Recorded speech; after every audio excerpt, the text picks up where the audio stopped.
नमस्कार। हमारे द्वारा लिखी अच्छे इलाज के 51 नुस्खे पुस्तक का आज प्रथम एपिसोड है, जिसे हम स्वास्थ्य की पाठशाला एक नई पहल के नाम से पेश कर रहे हैं। इस पुस्तक का पहला ही अध्याय है कि टाइप्स ऑफ मेडिकल केयर, अर्थात विभिन्न प्रकार की चिकित्सा सेवाएं। ये विषय मुझसे पूछा मेरे सह लेखक अजय अग्रवाल जी ने कि भाई ये कितने प्रकार की चिकित्सा सेवाएं होती हैं, कहीं ओपीडी चल रहा है, कहीं इंडोर चल रहा है, किसी को आप कह देते हैं क्रिटिकल केयर। तो इस विषय पे चर्चा हो गई और इस विषय को लिख डाला हमारे सह लेखक अजय कुमार अग्रवाल जी ने। तो आज उन्हीं का जो प्राप्त ज्ञान है उन्हीं की वाणी से पूछते हैं और उन्हीं से चर्चा करते हैं इस विषय के ऊपर अगले आने वाले 10-15-20 मिनट में कि कितने प्रकार की चिकित्सा सुविधाएं दी जाती है, कितने तरह से, कितने प्रकार से चिकित्सा सुविधाओं का एक जाल उनको देने का कार्यक्रम हमारे देश में चलता है। तो सर्वप्रथम मैं पूछना चाहूँगा कि द्वार पर चिकित्सा का क्या अर्थ है? द्वार पर चिकित्सा जो है, इसको आप बेहतर तब समझ सकते हैं कि अंग्रेजी में इसको क्या कहते हैं। अंग्रेजी में इसको आउटरीच मेडिकल सर्विस कहते हैं। आउटरीच मेडिकल सर्विस का मतलब होता है कि जब डॉक्टर अपनी क्लिनिक अथवा अस्पताल की चौहद्दी से, अस्पताल के प्रेमिसेस से बाहर निकल करके कारखाने में, आपदा स्थल पर या युद्ध मैदान में, स्कूलों में, कॉलेजों में, कारखानों में पहुंच करके जब चिकित्सा प्रदान करे, और वो भी जरूरत पड़ने पर अकेले या अपने मेडिकल स्टाफ के साथ, एम्बुलेंस के साथ जब चिकित्सा प्रदान करे, तो उसे द्वार पर चिकित्सा कहते हैं। पर खास तौर से रोगी के घर पे जो जाना है वही तो असली द्वार पे चिकित्सा है। तो या इसके अंदर जुड़ा हुआ है द्वार पर चिकित्सा। द्वार का हिंदी अर्थ ही रोगी का यहाँ पर घर है, तो द्वार का मतलब यहाँ पर अंग्रेजी आपने में बताया कि जब जो प्रोवाइडर है, जो डॉक्टर है या उसकी टीम है, जो नर्सेज हैं, कंपाउंडर हैं या जो छोटे मोटे यंत्र हैं, उनको घटना स्थल पे या रोगी के द्वार पे पहुंचा के जो भी चिकित्सा या प्राथमिक चिकित्सा की जाए वह द्वार पे चिकित्सा है और इसको आउटरीच मेडिसिन कहते हैं। इस आउटरीच मेडिसिन का प्रचलन, आप तो इतिहास भी पढ़े हैं, कब से है? ग्रीक के टाइम से, या हमारे यहाँ जो वैद्य थे, हकीम थे, और ये सब जो है उस समय से ही डॉक्टर जो है राज घरानों में रखा जाता था, उनको सैलरीड होती थी। डॉक्टर घर पे पहुंच करके चिकित्सा, लोगों के यहाँ वैद्य हकीम पहुंच करके घर पे चिकित्सा देते थे। और इसके अलावा द्वार पर चिकित्सा का ये भी अर्थ है कि उस समय की आया जो दाई होती थी, वो घर पे लेडीज का डिलीवरी वगैरह भी कराती। जी, बच्चे घर पे ही पैदा होते थे। अभी आपने देखा कि वो गर्भगृह दिखाया उन्होंने प्रभु राम का। बहुत सही, अच्छी बात कही आपने कि जो गर्भगृह दिखाया गया है राम मंदिर में, प्राण प्रतिष्ठा के समय गर्भगृह में राम लला के मूर्ति की स्थापना की गई। इसका मतलब ही वहीं पे पैदा हुए थे राम लला। लखनऊ के पुराने नवाबों में कहते थे पर्दा पड़ जाता था, हकीम साहब वहां से बेगम जो है चूंकि पर्दे के पीछे रहती थी तो बस हाथ बढ़ा देती थी और हकीम नब्ज पे हाथ रख के कह देते थे कि ये मर्द है और उसका इलाज कर देते थे। जी, यही होता था। द्वार की चिकित्सा का एक छोटा सा हिंदी अंग्रेजी फिल्म हमको याद आ रही है, 3 इडियट। उसके अंदर बाढ़ वगैरह आई थी, पानी काफी बरस गया था, तो उसके अंदर की हीरोइन जो है उसको क्या नाम डिलीवरी करानी थी और अस्पताल नहीं जा सकते थे, तो आमिर खान और उसके फ्रेंड्स ने मिल करके उसकी डिलीवरी फ्लड एरिया में द्वार पे चिकित्सा के बहुत सारे ऐसे संदर्भ मिलते हैं इतिहास में और फिल्मों में, और उनकी कहानियां मिलती हैं जिसमें हकीम, वैद्य या डॉक्टर और या उनकी टीम और फ्लाइंग डॉक्टर्स हैं, तो इसको ऑन द स्पॉट चिकित्सा भी कहते हैं। जी, ऑन द स्पॉट। और इमरजेंसी मेडिसिन में इसको बहुत दिया जाता है।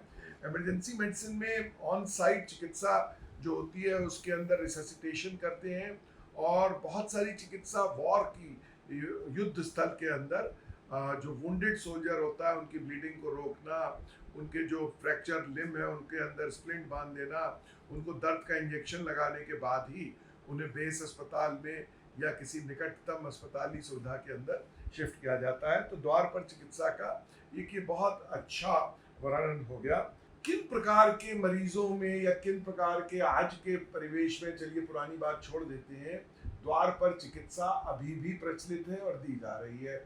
आज से 20 साल पहले मुझे मालूम है, जब 1984 में हम किंग जॉर्ज मेडिकल कॉलेज में आए थे, तो हमारे कुलीग्स घर जाके कैटरैक्ट का ऑपरेशन मरीज के बेडरूम में, मरीज की खटिया पे स्टरलाइज ड्रम में स्टरलाइज कपड़े ले जाके वहीं बिछा के, और कहते थे कि अस्पताल में कैटरैक्ट में इन्फेक्शन हो जाता है, घर जाके करते थे।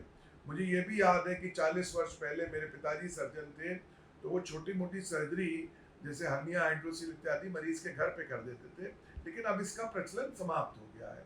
अब ये देखा गया रिसेंटली इधर कि जो कैंप के अंदर ऑपरेशन हो रहे थे उनमें गुणवत्ता, और कोई इमरजेंसी हो जाए तो उनको इमरजेंसी को उस समय ठीक से कारगर रूप से डील करने की क्षमता, और उनके अंदर कोताही हो जाती है। तो अब ये कहते हैं कि भाई इंस्टीट्यूशन में मरीज, जो अगर मरीज चलने के काबिल है तो चल के आए। तो मैं अपने सवाल को फिर से दोहराता हूँ ताकि सवाल का परिवेश न खो जाए कि किन प्रकार की चिकित्सा में आज के परिवेश में द्वार पर चिकित्सा दी जा रही है। 2-3 मामलों में द्वार पर चिकित्सा दी जाती है। सबसे पहले हम बोलना चाहेंगे प्रिवेंटिव मेडिसिन। जो भी प्रिवेंटिव मेडिसिन दी जाती है, निवारक चिकित्सा इसको हिंदी में कहते हैं, जो भी प्रिवेंटिव मेडिसिन दी जाती है, जैसे बच्चों में टीकाकरण, जी, जैसे पोलियो का टीका, पोलियो का टीका, बीसीजी का टीका, मिजल्स का टीका, जर्मन रुबेला का टीका, जो भी टीकाकरण जो भी दिया जाता है द्वार पर पहुंच करके, वो बहुत सा टीकाकरण में तो सीएचसी पीएचसी बुला रहे हैं। दूसरी द्वार पर चिकित्सा जो लेडीज को, जो अक्सर बहुत सी प्रॉब्लम्स हो रही हैं, जैसे उनको माहवारी की समस्या है या उनको न्यूट्रिशन की कमी है, आयरन की कमी है, तो ये एक प्रकार की द्वार की चिकित्सा जो है, ये डायरेक्ट ऑब्जर्व्ड ट्रीटमेंट, डॉट इसको कहते हैं, डायरेक्ट ऑब्जर्व्ड ट्रीटमेंट। मतलब कि मरीज को बिल्कुल आसानी से, मतलब वो प्राथमिक चिकित्सा उसको कहना भी ठीक होगा कि मरीज को से बात करते हुए और मरीज की दिक्कत को समझते हुए उसको जो चिकित्सा दी जाती है। मैं आपको बता दूं इसके बारे में कि जैसे कि अभी फाइलेरिया के प्रिवेंशन के लिए एक गोली डाइथाइल कार्बोमेज़ेपिन की सामने जाके हेल्थ वर्कर घर पे खिला रहे हैं। तो ये फाइलेरिया जिसमें हाथी पाँव हो जाता है, सूजन आ जाती है, बुखार आ जाता है, इसी प्रकार से मलेरिया की गोली, महिलाओं का जिक्र हुआ, महिलाओं में एनीमिया, छोटे बच्चों में पेट में कीड़े मारने की दवाएं इत्यादि द्वार के ऊपर डायरेक्टली ऑब्जर्व हेल्थ वर्कर द्वारा खिला दी जाती है। टीकाकरण कर दिया जाता है। और बहुत सारी ऐसी समस्याएं, जैसे महिलाओं के बारे में कहा, जिनमें महिलाएं आने में शर्माती हैं या वो आएंगी ही नहीं, उन समस्या के लिए कोशिश की जाती है प्राइमरी केयर में और प्रिवेंटिव केयर में कि वृद्धजन, महिलाएं या ऐसे असहाय ग्रुप ऑफ पीपल जो कि अस्पताल में आने में असमर्थ हैं, उनको उनके घर पे ही चिकित्सा या प्रिवेंटिव मेडिसिन या कुछ ना दे सकें तो सलाह ज़रूर दे दी जाए एक एक्सपर्ट द्वारा। और अगर बहुत ज़रूरत है कि उनको अस्पताल लाया जाए तो फैसिलिटेट कर दिया जाए एम्बुलेंस द्वारा और ऐसे लोगों के द्वारा कि वो अस्पताल आके अपनी चिकित्सा करा ले। यही द्वार की चिकित्सा है। चलिए आगे बढ़ते हैं। द्वार पे चिकित्सा की बात हो गई, अगली बात करते हैं डे केयर की, दिवस चिकित्सा। इसके बारे में भी आपने लिखा है। जी, डे केयर इसका मतलब दिन से नहीं है। पहली बात, इसका मतलब 24 घंटे में कोई भी वक्त हो सकता है, दिन भी हो सकता है, रात भी हो सकता है। इसका मतलब ये है कि जो मरीज को इलाज हम 12 घंटे या अधिकतम 24 घंटे में इलाज करके उसका, जैसे हाइड्रोसील का ऑपरेशन हुआ, कैटरैक्ट का ऑपरेशन हुआ, इनका हम 24 घंटे में इलाज करके उनको फ्री कर दें। एक डे केयर नई पद्धति चली है, और नई क्या, बड़ी पुरानी पद्धति है, जिसके अंदर बहुत सारी जो टेक्नोलॉजिकल विकास हुआ है कुछ चीज़ों में, जैसे इन्वेस्टिगेशन है, पूरा दिन लगना है, मरीज का पेट सीटी स्कैन हो रहा है, सीटी स्कैन हो रहा है, कई प्रकार की जांचें हो रही हैं, बायोप्सी हो रही है। जैसे कि 2 ऑपरेशनों का नाम लिया गया, वो छोटे छोटे ऑपरेशन हैं, कहते हैं हार्ट में स्टेंट लगना है, मॉर्निंग में डिलीवरी हो रही है, तो जिसमें 24 घंटे के अंदर ही पेशेंट आया, उसको एक शैया मिल गई, उसको रहने की जगह मिल गई या कमरा मिल गया, और उसका जो भी निदान का कार्य है और उपचार का कार्य है वो पूरा करके, कैंसर की कीमोथेरेपी डे केयर बेसिस पे दी जाती है, करके उन्हें घर पठा दिया गया या घर भेज दिया गया। ये डे केयर चिकित्सा में आता है। विडम्बना बस ये रही है इसके अंदर, जो बात मैं कहना चाहूँगा कि डे केयर में बहुत सारी चिकित्साएं हो सकती हैं और ज़बरदस्ती लोगों को भर्ती किया जाता है, और इसका एक कारण रहा है हमारे यहाँ का मेडिक्लेम और हेल्थ इंश्योरेंस। हेल्थ इंश्योरेंस में कहीं कहीं बाध्यता आ गई थी कि रात भर रहना या एक दिन रुकना या एक दिन का एडमिशन ज़रूरी है। उसमें इंश्योरेंस कंपनी का भी नुकसान था, क्योंकि एक दिन के रुकने का खामखा का एक बिल बन जाता था और वो व्यय इंश्योरेंस कंपनी को उठाना पड़ता था। इसलिए अब ये आवश्यक है कि ये समझा जाए कि बहुत सारा काम, जैसे हार्ट में स्टेंट पड़ना है, कान के अंदर मशीन लगनी है, या तो बहुत सारा कार्य डे केयर में 24 घंटे में, 12 घंटे में, 18 घंटे में निपटाया जा सकता है। इसको डे केयर चिकित्सा कहते हैं। चलिए, डे केयर की बात हो गई, अब अगली चर्चा करते हैं। बड़े बड़े अस्पतालों में हम लोग जाते हैं तो वहाँ कहते हैं कि भाई ये ओपीडी की बिल्डिंग है, ये इमरजेंसी की बिल्डिंग है और ये इंडोर की बिल्डिंग है। 3 बिल्डिंग क्लियरली मार्क जो है हमको दिखाई पड़ते हैं, लिखा रहता है लाल बत्ती है इमरजेंसी। तो चलिए चर्चा कर लेते हैं इन 3 विषयों पे। ओपीडी बाह्य चिकित्सा, अर्थात अमेरिका में इसको कहते हैं एम्बुलेटरी केयर। तो पहले अजय जी बताइए कि ओपीडी केयर क्या है, उसमें कौन मरीज जा रहे हैं? ओपीडी केयर वो केयर है कि एकदम से हमको रात में या 2 दिन पहले या 1 दिन पहले, 4 दिन पहले बुखार आ गया, खांसी जुकाम हो गई, तो हम जनरली जो है नहीं, एकदम से नहीं भी आया, अगर आप प्री अपॉइंटेड हैं, आप नॉन पेशेंट है डायबिटीज के, ब्लड प्रेशर के, कोई पहले से कोई मर्ज है, एकदम से वो कोई दिक्कत आ गई, हमको नहीं भी दिक्कत आई तो अपना रेगुलर चेकअप कराने के लिए जब हम किसी अस्पताल में संपर्क करें और उसके एक सर्टेन टाइम अवधि जिसमें कि ओपीडी बाह्य रोगी विभाग के डॉक्टर बैठते हैं, उनकी वर्किंग अवधि में उनसे हम कंसल्ट करके जब ज्यादातर ओपीडी 9 से 12, 9 से 2, हाँ। कुछ अस्पतालों में शाम के 5 बजे तक चलते हैं। अभी मैं लोकल पीजीआई में गया तो ओपीडी के वहाँ पे कुछ डॉक्टर शाम के 8, रात के 9 बजे तक बैठे रहते हैं। इतनी भीड़ हो जाती है। उसके अंदर दिन और रात का सवाल नहीं है, ओपीडी की एक वर्किंग अवधि होती है, निश्चित अवधि होती है, 4 घंटे चलेगी। तो ओपीडी नहीं चलते, हाँ। पर कुछ लोग 5 बजे के बाद भी बैठे रहते हैं। नहीं, तो वो हमने वो पहले ही बताया कि 5 बजे के बाद अगर 9 बजे तक बैठ रहे हैं, नहीं वो अपनी स्वेच्छा से, अपनी स्वेच्छा से, क्योंकि अपनी स्वेच्छा से भी, और उनको जो समय मिल रहा है। नहीं, वो मरीज इतना ज्यादा होता है कि वो बैठे रहते हैं। चलिए, और ये तो ओपीडी हो गया, जिसके अंदर दवाओं की मियाद है उसको डिसाइड करना। जो क्रॉनिक रोग है, ज्यादातर क्रॉनिक रोग, इसके देखिए इसमें एक शब्द है एम्बुलेटरी। एम्बुलेटरी मेडिसिन इसको कहा गया। एम्बुलेटरी मेडिसिन का मतलब जिसमें चलता हुआ मरीज, जो कि व्हील चेयर पे नहीं है, स्ट्रेचर पे नहीं है, डॉक्टर के परामर्श के लिए गया और चलता हुआ वापस आ गया। कमर के दर्द का मरीज, डायबिटीज का मरीज, ब्लड प्रेशर का मरीज, अस्थमा का मरीज, इसमें अंदर उसको शायद कोई इमरजेंसी नहीं है, उसको अपनी दवाओं, चलती हुई दवाओं के बारे में पूछना है, दवाओं को एडजस्ट कराना है, या उसको नए लक्षण पैदा हुए इसके लिए जाना है। यह ओपीडी या आउट पेशेंट चिकित्सा हमारे देश में, इसको बाह्य रोग विभाग कहते हैं, कही जाती है। कहीं कहीं ऐसा होता है स्पेशलिटी ओपीडी चलती है, जैसे महिला बाल रोग विभाग के अंदर एंटीनेटल ओपीडी होता है। अब एंटीनेटल ओपीडी वो होता है जहाँ प्रेग्नेंट महिलाएं अपना ब्लड प्रेशर, अपना चेकअप करा के 1-2 घंटे में घर वापस आ जाती है कि भाई सब ठीक है, हमारी ये डेट है, जब डेट होगी तब हम नेटल केयर के लिए जाएंगे, अपनी डिलीवरी कराने हेतु जाएंगे। इसको एंटीनेटल ओपीडी कहते हैं। चलिए अगला प्रश्न पूछते हैं कि इन पेशेंट केयर क्या होती है। इसको इन पेशेंट केयर वो केयर होती है जहाँ पे मरीज को कोई ऐसी व्याधि हो, जो मरीज को कोई ऐसी व्याधि हो जिसका कि उसको मरीज को भर्ती करके 2-4 दिन 6 दिन भर्ती करके उसका ट्रीटमेंट किया जाना है।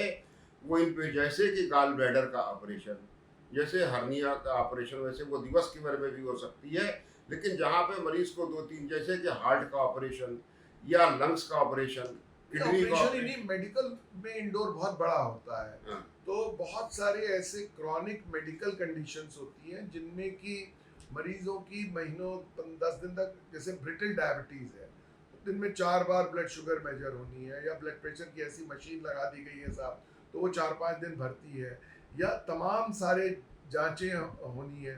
तो मेडिकल में भी इंडोर होता है, खाली सर्जरी में नहीं। नहीं, सर्जरी में नहीं बताया, हमने कहा कि जिसको सर्जरी करानी हो या सर्जरी लंबा इलाज कराना हो, कीमोथेरेपी अगर कई बार होनी है, या कीमोथेरेपी पेशेंट की स्थिति ऐसी है कि बार बार और मेडिकल कीमोथेरेपी ओपीडी से बहुत, मेडिकल का इंडोर बहुत लंबा होता है। जी जैसे कि ज्वर है, तो ज्वर के मरीजों का ज्वर कभी कभी 20 दिन तक नहीं उतरता।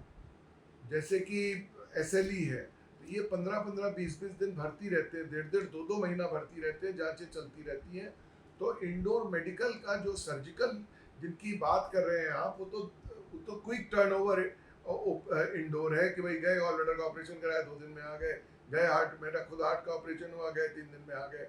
लेकिन जो लॉन्ग इंडोर है, जिसमें 1-1, 1.5-1.5 महीने भर्ती है, वो क्रॉनिक मेडिकल डिजीजेज हैं, जिनमें लिवर का फेलियर है, जिनमें रोमेटिक हार्ट डिजीज है, जिनमें कई डॉक्टर्स देख रहे हैं, बार बार जांचें हो रही हैं। तो चलिए, ये तो इंडोर की चर्चा हो गई। अब बात करते हैं कि इंडोर से लगा हुआ एक गहन चिकित्सा कक्ष होता है।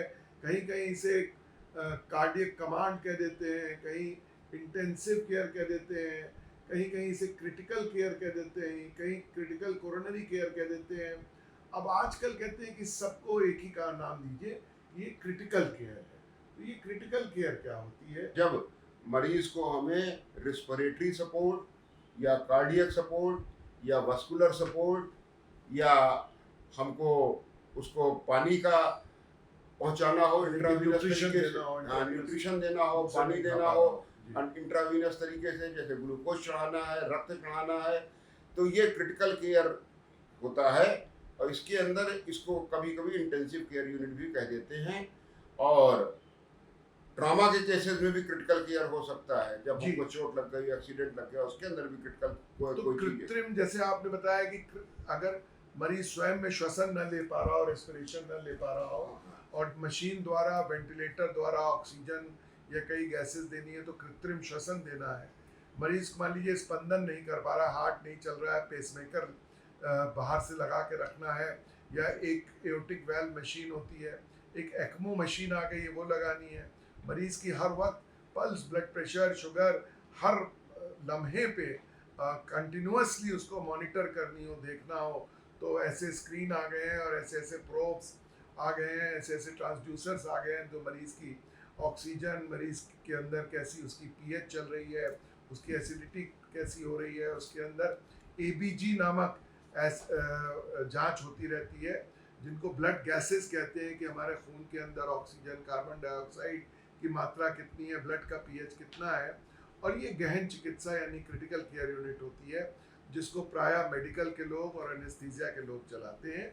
और ये एक प्रकार की लगभग आजकल सभी बड़े अस्पतालों में, और अब भारत सरकार का और प्रदेश सरकारों का प्रयत्न है कि क्रिटिकल केयर के बेड बढ़ा दिए जाएं। क्योंकि देखिए, जब डे केयर शुरू हो गया तो बहुत सारे प्राइवेट के अस्पताल और बहुत सारे सीएचसी डे केयर वाला कार्य करने लगे हैं, और बहुत सारे इंडोर की नीड कम हो गई। क्यों कम हो गई? क्योंकि टेक्नोलॉजी ऐसी आ गई कि जो महीनों लोग भर्ती रहते थे, वो 2 दिन में, 4 दिन के अंदर, जैसे मैंने बताया, कभी कभी 1 दिन में, कभी 2 या 3 दिन के अंदर गॉलब्लैडर हर्निया के ऑपरेशन में स्वास्थ्य लाभ लेके सिजेरियन के ऑपरेशन में घर चले जाते हैं। तो अब जरूरत पड़ गई क्रिटिकल केयर की, कि जब मरीज जघन रूप से बीमार हो। चलिए अब चर्चा कर लेते हैं। बहुत बड़ा विभाग होता है, और आपका शायद पेट सब्जेक्ट है, ट्रॉमा एंड इमरजेंसी मेडिसिन की, टेम जिसको कहते हैं। जो कि आजकल करीब सभी अस्पतालों में, क्या नाम, सरकारी अस्पतालों में trauma centre, trauma and emergency centre खुल रहा है जी। और बड़े बड़े क्या नाम प्राइवेट अस्पतालों में ट्रॉमा इमरजेंसी सेंटर का प्रश्न हो रहा है। तो इसके अंदर मरीज का मैनेजमेंट किस प्रकार से किया जाए। पहली बात तो इसके अंदर मरीज किस किस स्थिति में मिल सकता है।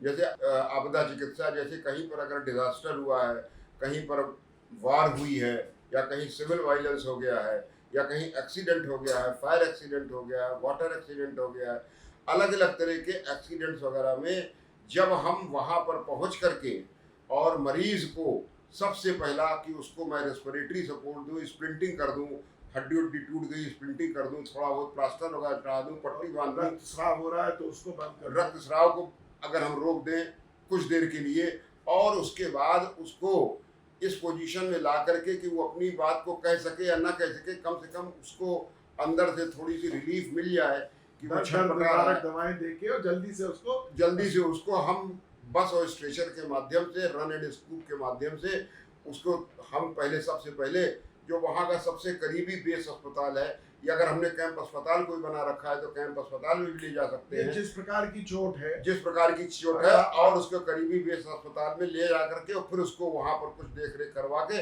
और उसको जब हम बड़े अस्पतालों में भेज दें, कमांड अस्पताल या बड़े अस्पतालों में भेज दें हम, तो उसका अब पूरा उसका ट्रीटमेंट किया जाए। इसके अंदर ट्रियाज करना बहुत जरूरी है कि रोगी की गंभीरता के अनुसार बहुत जरूरी है, बहुत जरूरी है कि किस प्रकार का गंभीर रोगी है, कि वो मृत्यु की दशा को प्राप्त होने वाला है, मृत्यु को प्राप्त होने वाला है, कि उसका चिल्ला रहा है जरूरत से ज़्यादा। तो इस प्रकार से रोग की गंभीरता के अनुसार उसकी सॉर्टिंग करते हैं, उसकी छटनी करते हैं, और छटनी ये करके विषय पूरा पढ़ाया जाता है, ट्रियाज का विषय इमरजेंसी के डॉक्टरों को। हाँ। एक बात और कह लूँ कि इमरजेंसी के अभी भारत सरकार द्वारा भी ये पूरा मैंडेट आया है, एक विधान बन गया है कि हर मेडिकल कॉलेज में, हर अस्पताल में इमरजेंसी के अलग विशेषज्ञ ट्रेन किए जाएं और इमरजेंसी का अलग विभाग हर छोटे बड़े अस्पताल में खोला जाए। ऐसा क्यों हुआ?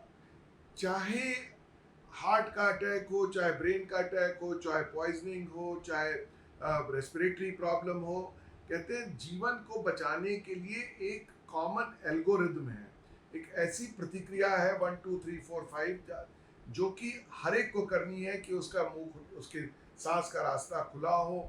सबसे पहले उसको सांस दी जाए, कहीं से रक्त का स्राव हो रहा हो तो उसको बंद कर दिया जाए, रक्त के स्राव को रिकॉग्नाइज किया जाए, फेफड़े में रक्त का स्राव हो तो उसको ड्रेन कर दिया जाए, हृदय के स्पंदन को चलाया जाए, आर्टिफिशियल रेस्पिरेशन दिया जाए जिसको CPR कहते हैं।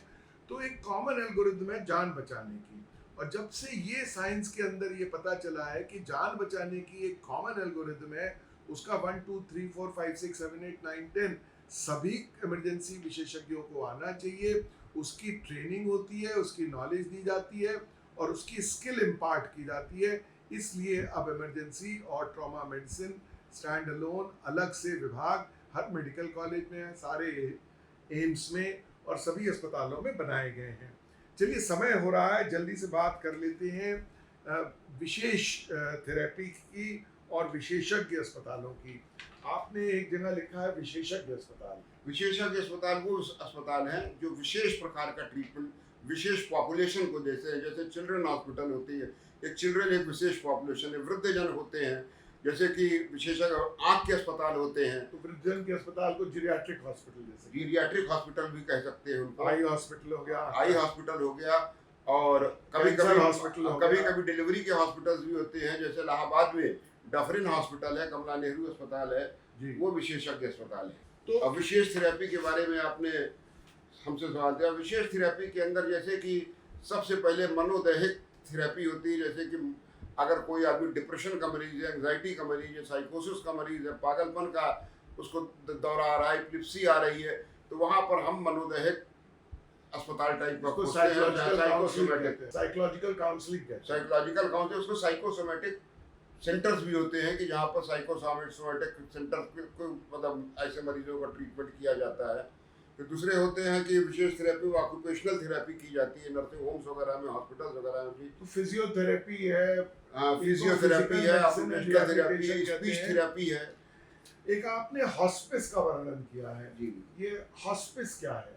हॉस्पिस, हमारे कुछ मित्रों ने हमसे पूछा कि हॉस्पिस को हिंदी में क्या कहेंगे, तो हमने उनको बताया कि हॉस्पिस को हिंदी में प्राण प्रयाण आश्रम कह सकते हैं, लेकिन हॉस्पिस जो है एक ऐसा अस्पताल है जहाँ पर मरीज 2 स्टेज में हो सकता है, या तो वो वृद्ध हो, बहुत जरूरत से ज़्यादा वृद्ध हो, और वो उसके घर में कोई केयर ना हो पा रही, जरूरत से ज़्यादा मतलब 70 75 80 साल का ऐसा मरीज जिसको डॉक्टरी या बहुत सारे प्रयोजन चाहिए, बॉडी रोज ड्रेसिंग होती हो, कहीं बेड सोर हो गया हो, ऑक्सीजन पे डिपेंडेंस हो, उसके अंदर उसकी सुसु पॉटी लोज लीक कर जाती हो, दिन में कई बार सांस करना पड़ता हो, मानसिक विक्षिप्तता आ गई हो, जो घर पे रहने से घर का वातावरण विषाक्त हो जाता है, घर के अंदर इतनी सुविधाएं या इतनी मैन पावर नहीं है कि घर पे देखा जा सके, और चिकित्सीय सेवा के बिना जीवन जो है शायद आगे न चले, जिसके अंदर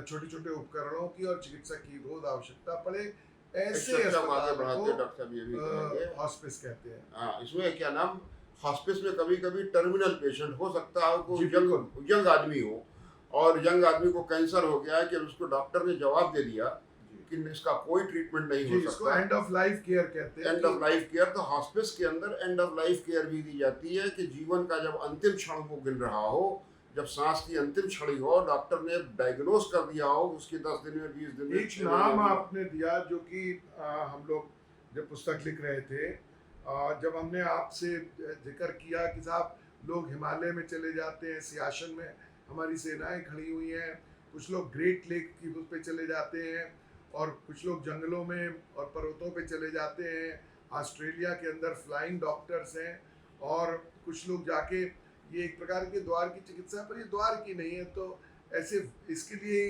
अंग्रेजी में एक पूरी पुस्तक आई जिसको उन्होंने कहा विल्डरनेस मेडिसिन। तो अनायास ही एकाएक आपके मुंह से निकला ये तो अरण्य चिकित्सा है, तो कृपया इसके बारे में आप बताएंगे। अरण्य चिकित्सा जहाँ पर दो तरह से अर्थ ले सकते हैं, जहाँ पर सामान्य जनजीवन नहीं है, जो लोग वहाँ पर पॉपुलेशन बहुत कम रहती है, और वहाँ पर लैंडस्लाइड हो जाए, पहाड़ टूट जाए, बादल फट जाए, या कोई गिर पड़े, या कोई गिर पड़े, उसको जैसे कि फ्रॉस्ट बाइट हो गई, हाँ, या आप पर्वतारोही अकेले पड़ गए, हाँ, और पैर में मोची आ गई। अब यह जो आप जैसे नॉर्थ पोल साउथ पोल घूमने गए हो, मानसरोवर गए हो, तो ऐसे स्थान पे जब चिकित्सीय उपकरण को पहुंचाएं, तो इसके लिए जो आजकल जो सिस्टम चला है उसको कहते हैं जीपीएस। तो ऐसे जीपीआरएस सिस्टम जो उसकी होती है सैटेलाइट से कनेक्टेड होता है, बिल्कुल, और वॉकी टॉकी या सैटेलाइट वगैरह से मरीज की स्थिति का हम पता लगाते हैं कि मरीज कहाँ पर है। मरीज जो है वो जब इस तरीके के एडवेंचर्स लेते हैं तो वो अपने साथ इक्विपमेंट लेके चलते हैं, और एक बैकअप टीम फ्लाइंग डॉक्टर्स की होती है जिनके पास पूरा किट होता है जो उनको रेस्क्यू करते हैं, और ये विल्डरनेस मेडिसिन या अरण्य चिकित्सा है। तो ये हुए कुछ अलग अलग प्रकार की चिकित्सा, मॉडर्न चिकित्सा को आप तक पहुंचाने के नए नए आयाम। इन सब विषयों पे एक अच्छी सी चर्चा की गई है हमारे पहले ही अध्याय में। इसके साथ स्वास्थ्य की पाठशाला का आज पहला एपिसोड समाप्त होता है। हमें आशा है कि ये पहला एपिसोड आपको अच्छा लगा होगा। अगर आपके कुछ प्रश्न हैं तो कमेंट्स बॉक्स में डालिएगा। एक ईमेल दी हुई है पुस्तक में, उस ईमेल पे आप अपना प्रश्न लिख सकते हैं, और हम चाहेंगे कि ज़रूर आपको जवाब दें। अगर आपके मन में आता है कि किसी व्यक्ति को कई चिकित्सा पहुंचाने के लिए या चिकित्सक पहुंचाने के लिए कोई अन्य और आयाम का इस्तेमाल इस दुनिया में होता है या किया जा सकता है, तो कृपया हमें ज़रूर अवगत कराएं। इसी सब के साथ आपको नमस्कार।